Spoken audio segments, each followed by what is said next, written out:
Ever felt like you were your biggest obstacle? Here's how I learned to get out of my own way. Most beliefs are formed from past experiences, so the things you grew up believing play a big part in how you currently feel about yourself and the world around you. Let's say you grew up as a kid being told by people close to you or classmates that you weren't smart enough because you struggled to get good grades in school. As an adult, you could be subconsciously programmed to believe this is true in a way that is limiting to your growth and self-belief in being a capable person. However, you can choose to redefine that narrative by putting yourself in situations where new evidence presents itself to the contrary.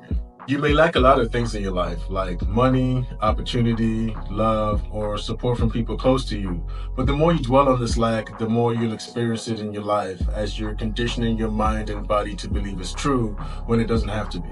You first have to be real with yourself and acknowledge that your current personality and perspective via the things you've been telling yourself is not helping. And if it's not helping, then it's clear how you've been conducting your life up until this point is not getting you to where you want, and a tweak in your personality needs to be made. Your personality can be pretty much summed up to your thoughts, actions, and feelings.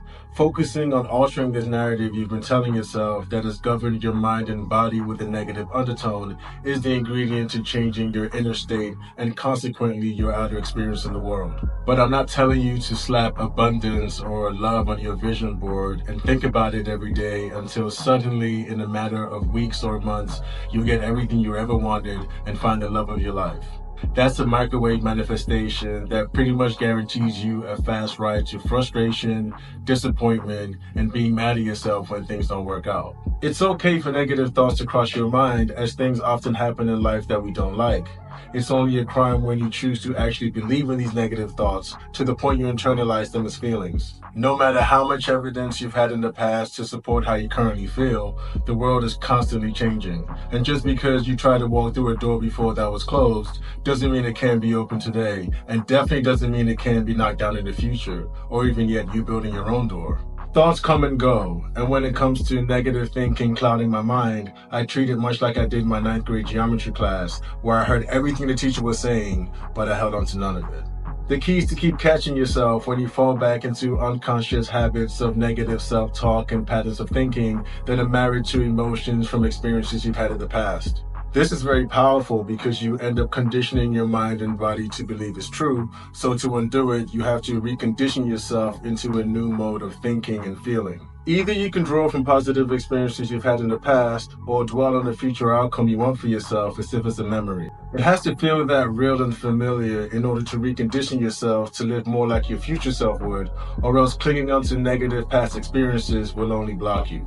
Like anything else, this takes practice and constantly being aware of these poisoning thoughts and feelings you have so you can change the circuitry of your brain to something far less critical and much more enriching.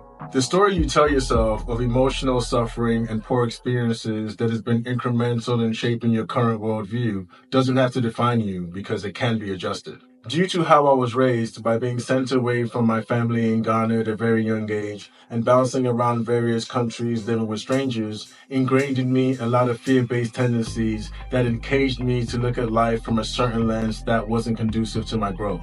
I was so attached to an end goal of being successful and cashing in that I felt would make me happy and a better version of myself. But I'd made the mistake of attaching my personal development to something material, which only led me down the path of inner turmoil and having feelings of not being enough.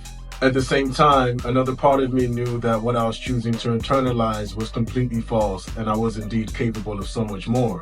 But I had to remove the end goal I'd set for something far more valuable and truer to who I am.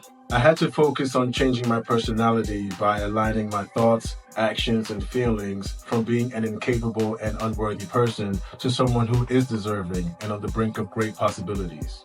Now the game I was playing had shifted from one that was based on an external reward for an internal game, where I noticed the repetitive story I kept telling myself and put my thoughts, actions, and feelings in a direction I felt would rewrite what was possible for me. Taking this step is scary because of all the unknown possibilities and thinking that it only happens for others, but not for you. It comes down to how much you want it and are willing to fight for it, which typically results in a battle between your vision of a brighter future for yourself versus old behavioral patterns of doing things that are contrary to what you want, like eating something sugary late at night or drinking alcohol when you're trying to get in shape. By enforcing a new mode of thinking and approach to life makes it more likely to follow your inclinations of pursuing something you want, despite the fear of failure or even of succeeding, where you might not recognize this new version of yourself who has a consistent gym routine, dresses differently, and has new productive habits. There's always a default state your mind and body wants to resort to that is comfortable and familiar with, especially in the face of adversity. And the only way to overcome this is to be conscious enough to keep catching yourself when you fall back to old modes of thinking and feeling, then taking actionable steps to progress and finding evidence along the way to keep assuring yourself. This is what taking ownership of your life means and how you can pave the way to success.